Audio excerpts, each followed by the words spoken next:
hay của mày ông ôn này ngày này ngoan tên hay của mày ông ôn này mần ăn mà ăn mần một đêm của mày ông ôn ngày này lại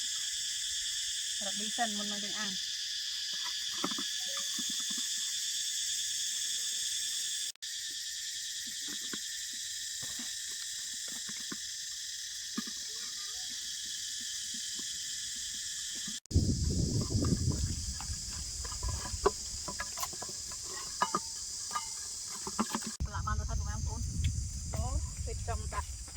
ăn đòn nghe thấy cũng ăn cô nhà này không này ăn man nghe thấy cũng ăn cô này gần ta đã ăn bó cái này trăm gặp rồi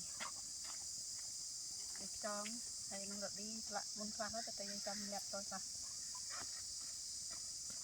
cũng ăn cô này ăn này ăn ta đây hay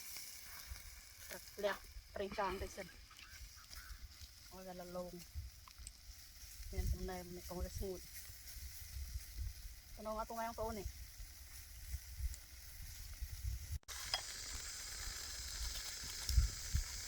ăn ngay tung ăn cô này có hòm không có hòm mấy lên rồi ăn ngay tung ăn cô này hay thiệt cắn rồi hòm ở tung ăn cô mò tung ăn cô nhắm bài từng ăn nè mò tung ăn cô nhắm bài mà hộp cho ăn ăn thấy đâu ngắt tung ăn cô